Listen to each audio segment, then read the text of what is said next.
Hello, hello, fam. Hello, hello, everybody, and welcome back to the Woke Africa Show. Now, today's episode is promising to be amazing. We're going to be talking, learning about our tradition. The world may be going nuts right now, but we have to learn about our culture. And that is why we're here today. Yesterday we learned about the just hold on a moment. Let me get my sound and my just wait to see if the sound is working.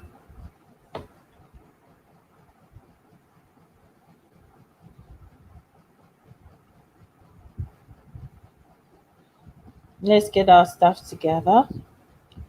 Um, just one moment. Let me make sure everything is working as we wait for family members to join us. Um, welcome to the Woke Africa Show. Today is fixing to be mega. We're going to talk about so many amazing aspects of our African tradition. And I'm sure every single person will learn a lot today. So please stay tuned as I check my equipment to see. Hello. Anij, welcome. Sister Abina, welcome. Okay, thank you very much for that feedback. So I'm just going to share the live with a couple of my my with the family, and then see, yeah, so they can join us, and then we can carry on today. So how are you? How are you, Sister Abina? How are you doing?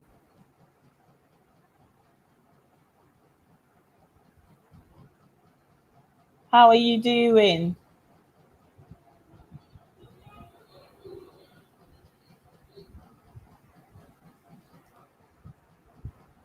All right. Thanks for staying tuned. This is the Woke Africa Show. Welcome. My name is Ejewa, and I'm your host. And nothing gives me more pleasure than to come here and have this key conversation with you. So please stay tuned and let's get on.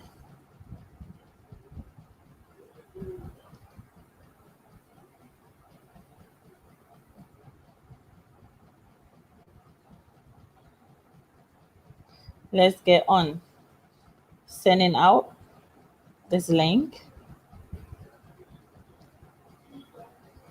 Just one moment. I'll be with you guys. Um, Sharing the link so others can join us. Um,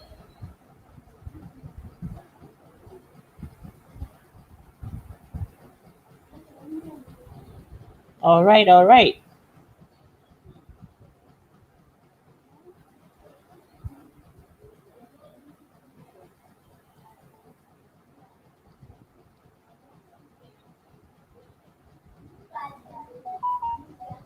Okay.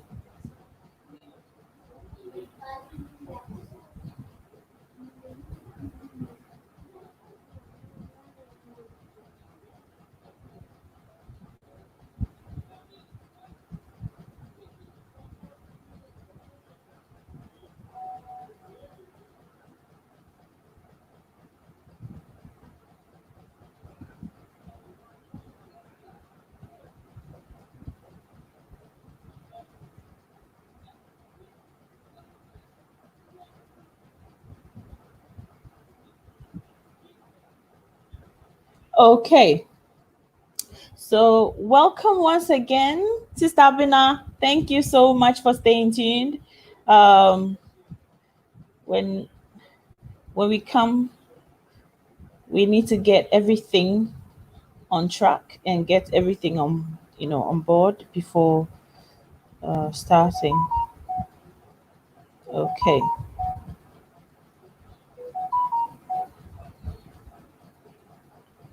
All right. So before we start today, I would like to share this with you, family. We need to take uniting very seriously. Like, we need to take this seriously because what is happening around the globe is serious. There are bigger agendas out there, bigger than us. There are bigger meetings going on out there that you and I are not part of. There are people you've not even heard about before who are planning for us. So today, I want to sound the voice of unity, that we African people, and if I say African people, I mean to say Black people everywhere, we need to start, to find our central point. We need to find our point of unity, because without that, we have nothing. I'm so sorry about my lighting. I'm having trouble with the lighting, and because of the lockdown, I'm not able to fix it. So I'm hoping that things get better. And the lockdown was just lifted yesterday, so I'm still not getting anyone yet to fix my lighting. But I'm going to work on the lighting so that we get better quality pictures going forward. But we need, guys, that, like, people having meetings that we are not part of. They're people that we don't even know that are planning for us in our future. So we need to get, united. We need to stick together. We only stand a chance if we are united. So let them be a force of division for us and our people, but do not, under any circumstances, let us be part of that discussion. Do not let us be part of that discussion, people. So I just wanted to drop this in before I start. So there's a lot of confusion going on, but I don't want to focus on that negative energy. I want to focus on, talking about us, and, giving our people a reason enough to, identify, why it's important for us to go back and take the valuable things in our culture that will help us beat the, white supremacist mentality that has engulfed all of us around the continent. So we're going to learn about our people, and we're going to learn about our culture. Our topic for the other time, yesterday, was African traditional passage rites, naming ceremony, and we learned a lot. We learned that the instructions given to our spiritual leaders, African traditional spiritual leaders, are the same across, cultures. If you look at different African countries and the different tribes, and you look at their cultures, they all have the same trend. They all have the wait period. They all have the unofficial names, and then they have the, naming ceremonies, and the things they try to teach the newborn baby is almost the same. And they all do the waiting period because they believe in reincarnation, and that their ancestors have reincarnated, from the ancestral world and come to, visit with them. So they treat the ancestor in such a way that the ancestor will continue to stay, i.e., they try to, protect the child from, glaring eyes. They try to protect the child from all kinds of things by circulating the child and the mother for a maximum period, sometimes of 3 years, from uh, you know 3 days all the way to 3 years. So that was the trend that we saw across the entire Africa. So we're learning more about our African traditional culture, and the things that we've all missed, because I learned a lot yesterday when I was bringing that information to you. I was learning as well, and it kind of changed my perception. It brought me such revelation that it changed my perception about what we have and what we've left behind. And so I just want you guys, like family, I want you to understand that whatever was done to our brothers in the diaspora, that was really too much. That was serious. But the thing that was also done to the people on the continent is one, misinformation, miseducation, brainwashing, and planted leadership who are not progressing the interest of the people, but are progressing the interest of the West. The colonial masters, when they were leaving, they left the how do you call it, the neo-colonial institutions to monitor activities of our leaders. Why do you think there's so many developmental this in Africa, developmental that, but Africa is still, where it is? What are all those developmental institutions doing in Africa? Why have they been here for so long, but Africa is still where it is? You should know that they were instituted to monitor the puppet leaders and their puppet institutions to ensure they are enforcing the policies of the West in Africa. So when people talk about our problems and then they keep blaming Africans for being weak, Africans for being this, you see, when your mind is locked up, what can you really do? Fam, when your mind is locked up, what kind of liberty, what kind of freedom do you have? That is the question that we have to ask ourselves. I must apologize again for poor lightning. I'm working on it. Very soon I'm going to bring you very good quality lighting so we can have good image. Thank you for understanding. So guys, if you're here, say hey, let me know. Welcome, welcome, welcome. Please, if you haven't subscribed, please subscribe and let's kick the ball rolling. If you like what is going on, don't forget to give me a thumbs up and let's grow this channel. So we're talking about rites of passage in our African traditional culture. Some people don't even haven't experienced it before. Some people have heard about it, some have read about it, but haven't had an experience before. So I'm going to take you on a journey today. I'm taking you on a journey, and by the time we get to our destination, I'm sure you'd have further more appreciation to what our history is, a little bit insight to what our history has been. So, various cultures all over the world have certain practices to mark the transition from childhood to adulthood. I'm not so much interested in what is happening around the world, but I'm interested in what is happening, what's happening in Africa, because these days it's not so much. So in many African communities, the popular practice for females used to be circumcision. That is female circumcision. Oh, hello. Calling on Mayat. Welcome, welcome, welcome, and thank you so much for your comments. I see my two favorite Abinas are in the house. So thank you, ladies, for saying something. I really do appreciate that. So for the most popular practice for females used to be female genital circumcision or mutilation. And this practice has since the onslaught of the modern age has been criminalized. As I was saying yesterday, there are good aspects of our, culture, our traditional culture. And then there are bad aspects of it. I won't say bad, but misinformed aspect of it. Um, and as we talk about it, we want to forge the best way ahead. When we look at what we had, we can take out the bad and we can keep the good. And so today we are going to take a look at some of these coming of age rituals. They're also called coming of age rituals. So we're going to take a look at some of these rituals for young girls that existed in some cases, and in some cases they still exist in some parts of Africa. So as we are going, I think I've just made a few notes on my phone, so I'll just keep referring as I go. So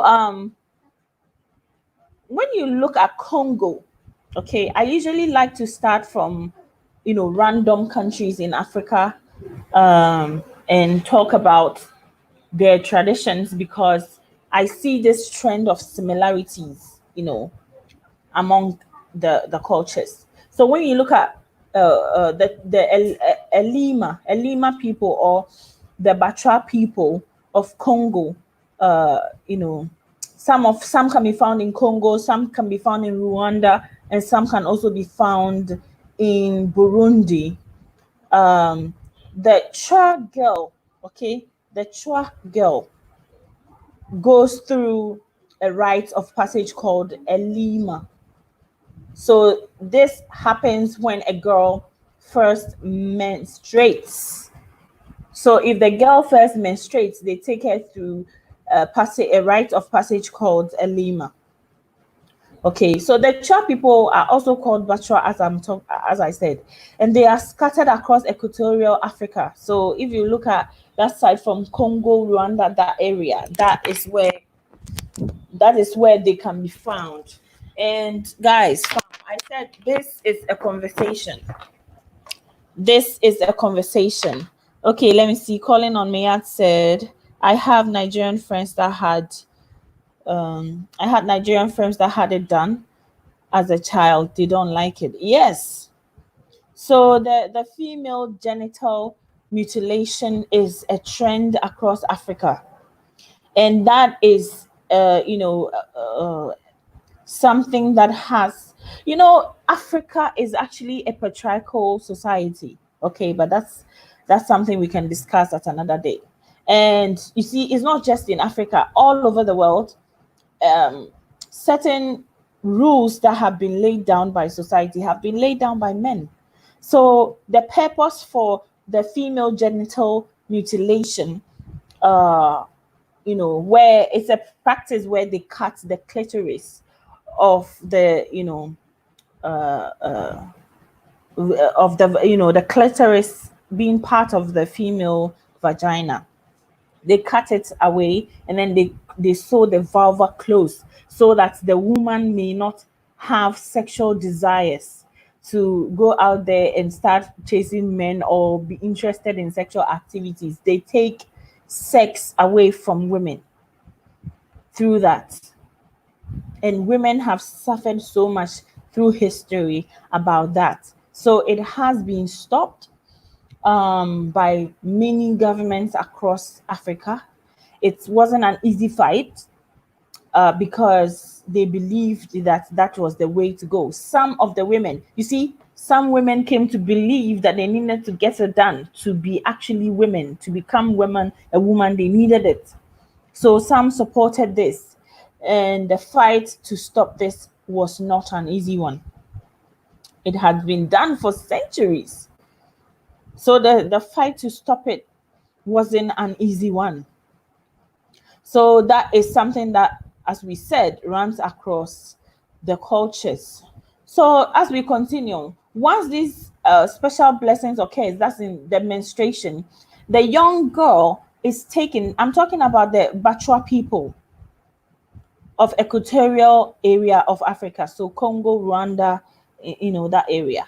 So once the special blessings occur, which is the menstruation, the young girl is taken to a house where she stays secluded with other menstruating girls for at least a month. During their stay, an older woman teaches the young girls about their history, how to be good wives, mothers, and all that it takes to be a true woman. Once the girls are done learning, they come out dancing, eligible for marriage. The whole community then partakes in the rest of the Elima festivities. So this is just a short summarization of what I found. And the great thing about this is that these girls they have a structure, okay? They're given a structure. So they know that if I get to this stage, this is what I'll do. If I get to that stage, this is what has to be done. This is what has to be happening to me. As opposed to today that our girls don't have any structure. So as early as maybe grade 6, you need to start teaching your child about sex and all of that, because it's all over the media, is everywhere. You don't know who is influencing your child, and that is the downside, sorry, of today. But There's also so many things that we have to discuss that are not right, because when a girl gets, menstruates, and some girls menstruate as early as 12 years, some menstruate as early as 13, as early as 14.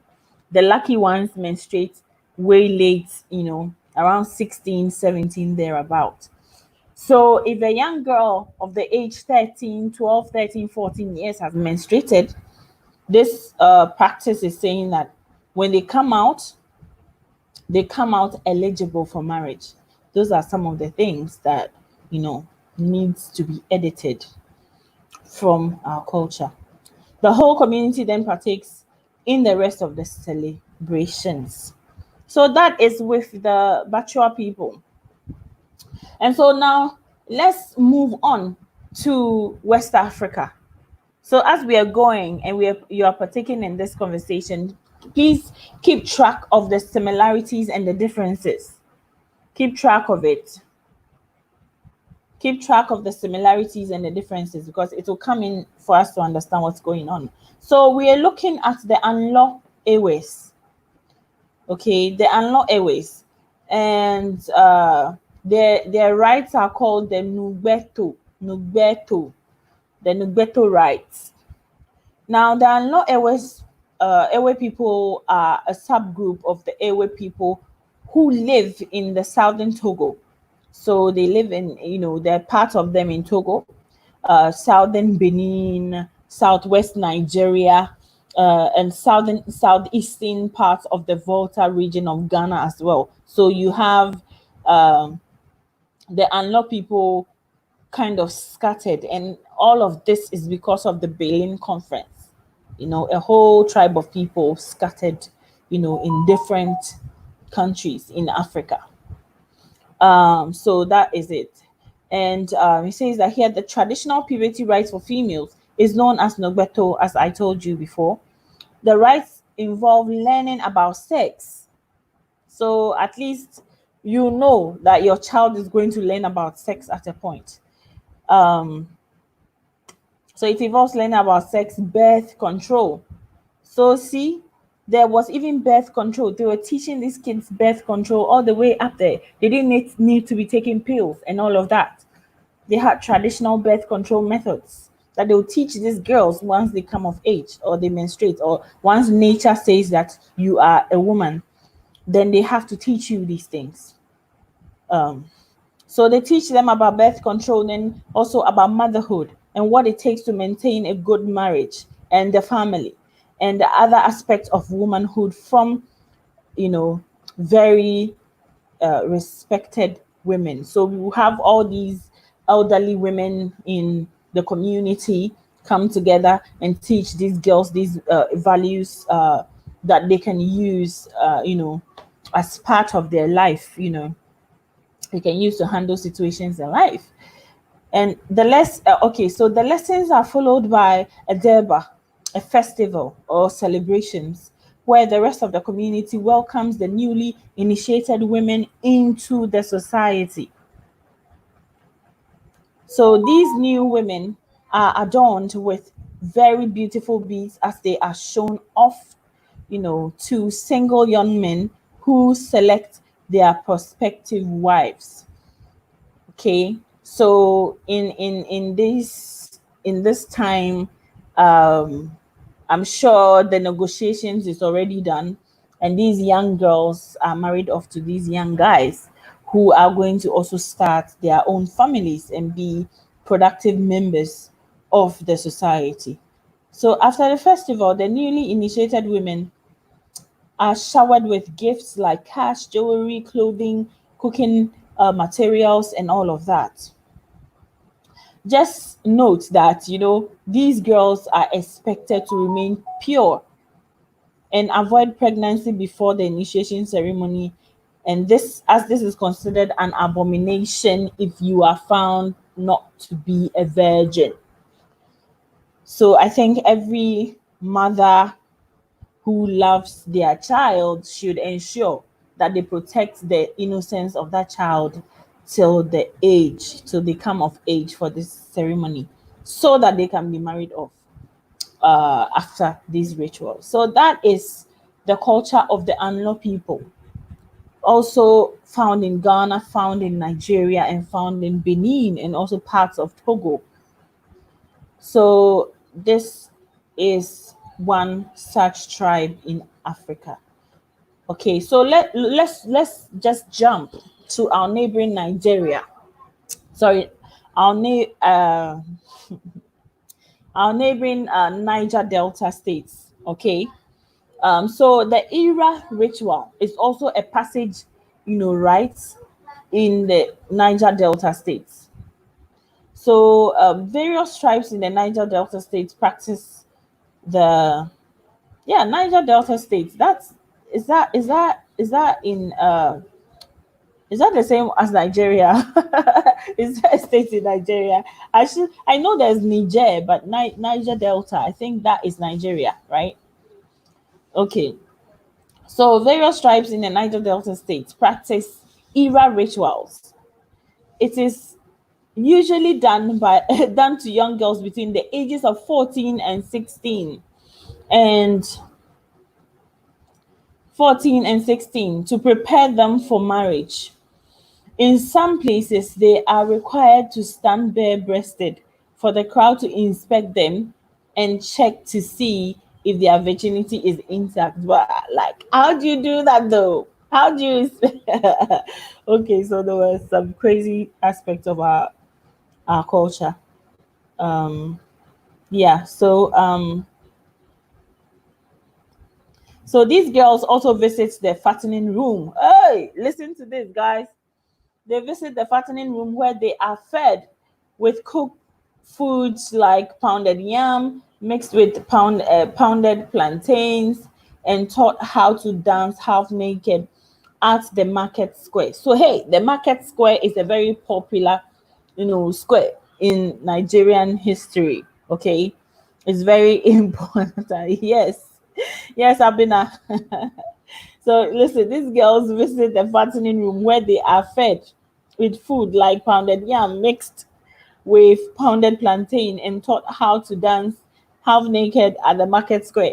Everything happens at the market square in the Nigerian culture. The market square is a very important place where derbers happen. If the king or the chief of the village wanted to do something, it happened at the market square. So the market square, is properly interwoven with Nigerian history and culture. So these girls also learned certain songs, okay, for the occasion. These songs are sung on the final day when the girls traveled together down to the river piles. The Osokolo, the senior male of the tribe, beats the women with a stick to ward off the water spirits. Hey! So I'm telling you, they're part of our culture that needs editing, okay, guys? And okay, they were held in these rooms for 1 to 6 months. These girls were fattened up because bigger brides were considered more beautiful. They were also seen as more fertile.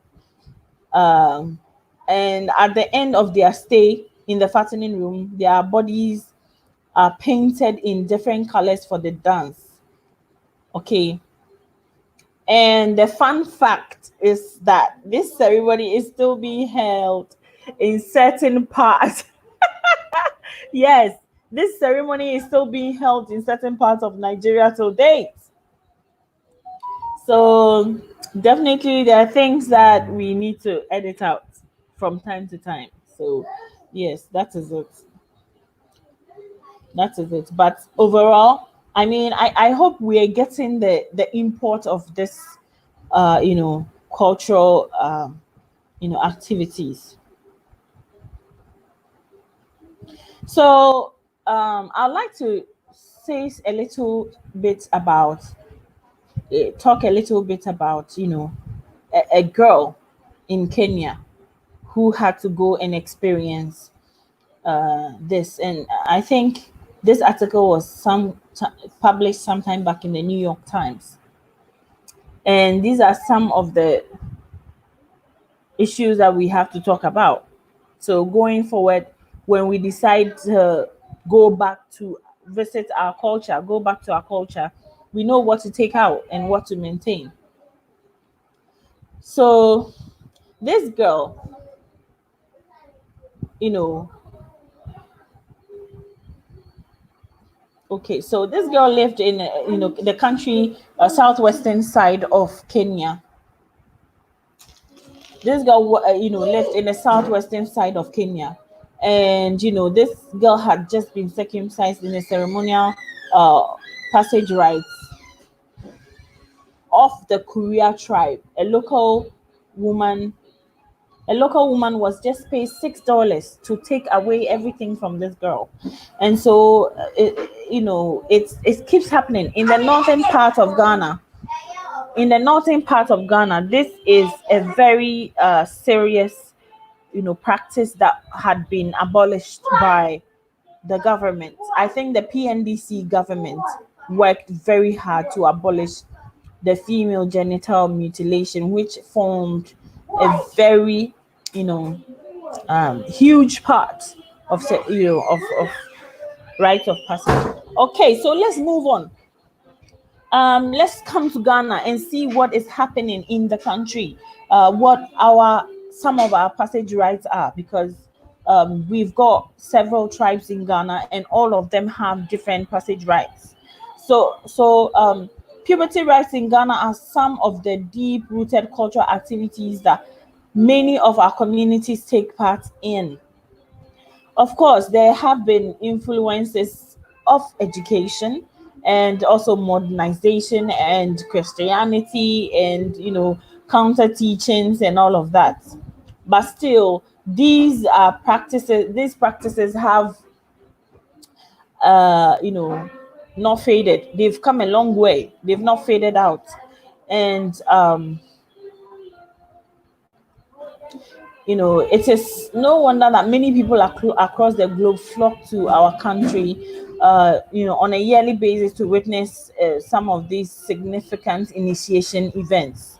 Of course, like in Ghana, it is a key, called, how do you call it, tourist attraction, because I think most of the gruesome parts have been edited out. So it has now become a cultural attraction for many to visit Ghana during this time.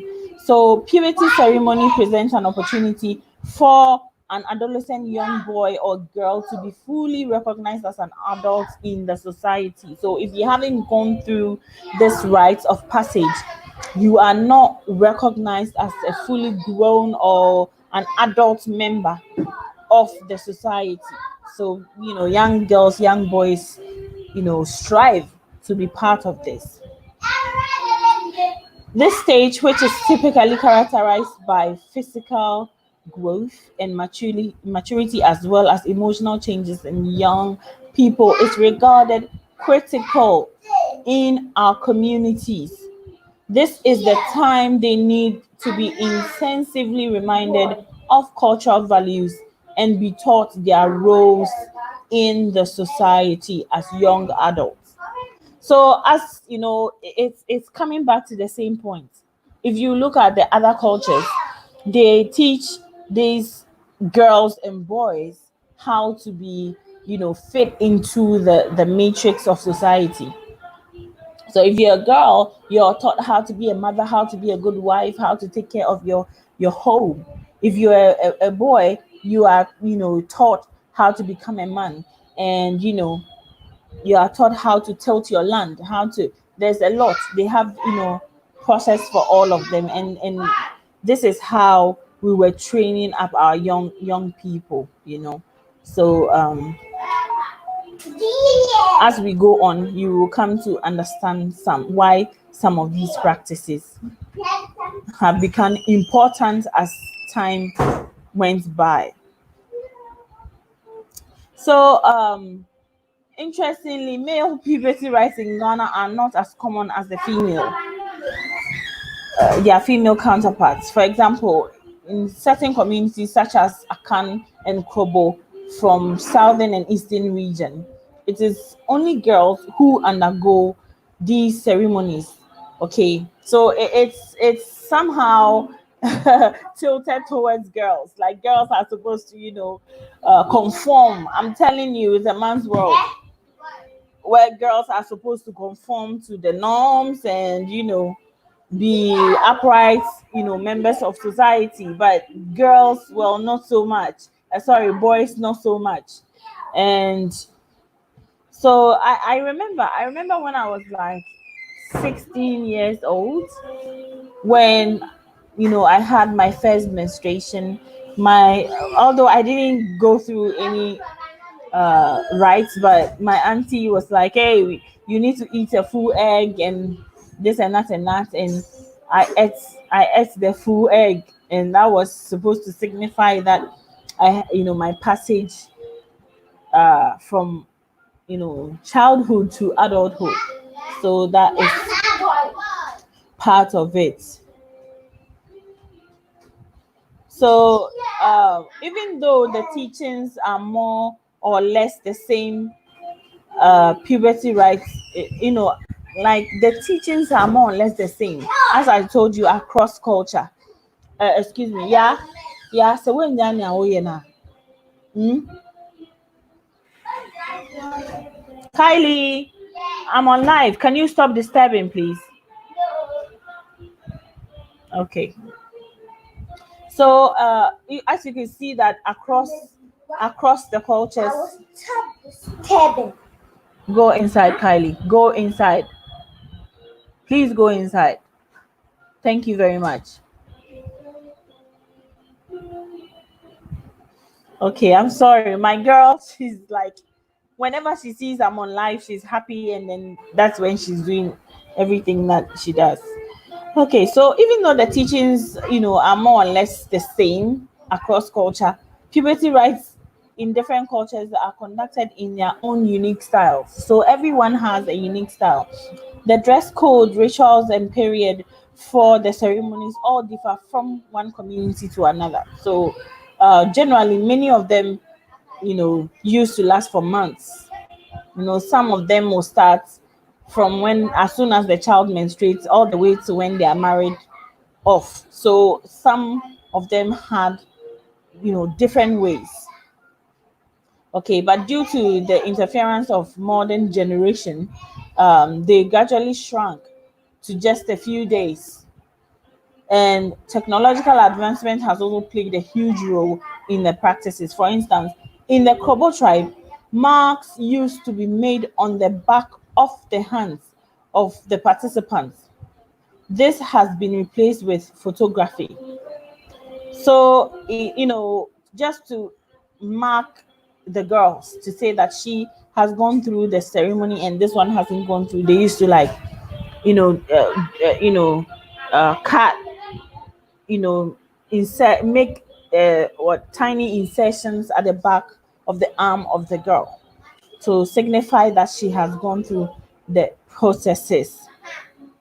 Um, for example, in a country that is comprised of quite a number of ethnic tribes and clans, like Ghana, there are so many various types, as I was telling you about. So the Ghana Dambe people, particularly the Krobo tribe, is also one of the popular communities that has a captivating ceremony known as the Dipo.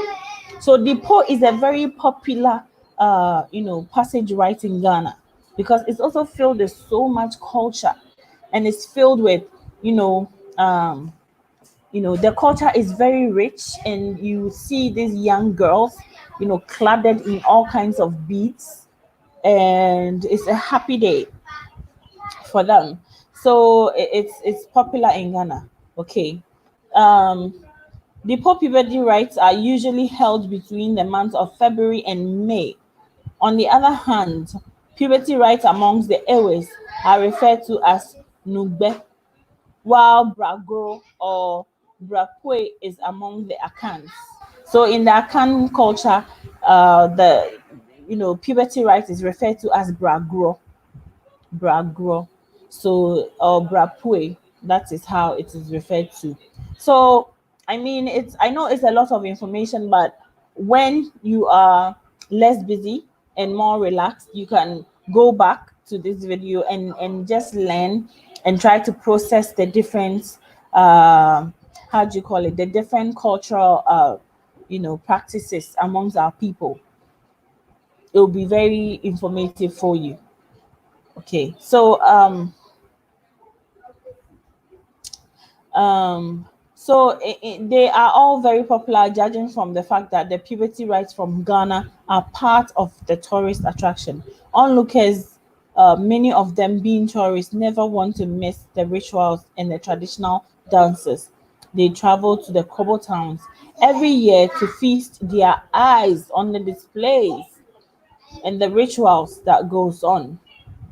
The fascinating aspects mainly lie in the chronological order of the puberty rites and rituals. And once activities lead to, one activity leads to another, and every, very organized way until the climax of the rites. Oh, I'm also learning a lot. I'm learning a lot from this. So now, so as you can see, in every how do you call it? In every community, they have these rights, and without the rights, you are not recognized as a woman. The reason why you are not recognized is that there are all these things that they have to teach the girls and prepare them and give them gifts, knowledge, information, prepare them. So the preparation before the onset of technology and modern age would go for like maybe 2 to 3 years. Of course, if they have to prepare you for marriage and you are 12 years, that right kind of protects you and gives you time to actually mature before you are finally handed over to a man for marriage. So these are some of the passage rights in Ghana and in also in parts of Africa. So please take your time and research about our culture, because there are certain significant things that we can improve, we can properly process, and kind of make it a part of our daily lives for our girls, and it will be amazing. It will be amazing. So fam, as I always tell you, you need to stay united, you need to stay. And I think today we are just three. It's I think I have the two Abnas with me, and you guys, thank you so much. So that is all for the rites of passage for the, how do you call it, for the puberty rights, sorry. So hey guys, we have to keep learning about our culture. We need to understand what the cultural significance of what our ancestors used to do. We need to understand what the cultural significance is. Okay, so please kindly take your time and go back and review it, and kindly leave me your comments. I need to know what you think. And if you have any okay, let's see. Okay, they carried that tradition to America. My great grandmother was married out to her husband. Wow, that is fantastic. Says thanks for sharing that, because I believe there are like tribes and cultures and clans that have kept some aspect of their tradition. For example, the depot of the Krobos, they've carried that, you know, out so well. But it is the bragro that um I don't think has been really preserved. The brago of the Akan people. It's also a very beautiful ceremony, but I don't think it's been properly preserved. For all this time, I don't think it's received the kind of preservation that it needs. So I believe it's kind of like has faded out. But when it comes to the depot of the Krobo, it is still very vibrant and has become a cultural attraction actually, where people go there during this ceremony to come and like go and see the girls and support them and just cheer them on. So we need returning to our roots means understanding our cultural, um, traditions, and taking the good out, and then weeding out the bad. So thank you so much, guys, for staying. Today, I have so much, so I decided to make this a short one. Thank you so much, and see you once again tomorrow evening for another session, because we are going to treat the marriage ceremony. We're going to treat the marriage ceremony tomorrow. We are going to finish this series before I venture into anything else. So we'll see you again tomorrow, where we treat the marriage ceremony. Have a wonderful day, sisters, and I'll see you again tomorrow. Stay blessed and stay happy and stay protected. Okay, stay safe. Mwah. Love you so much. Cheers.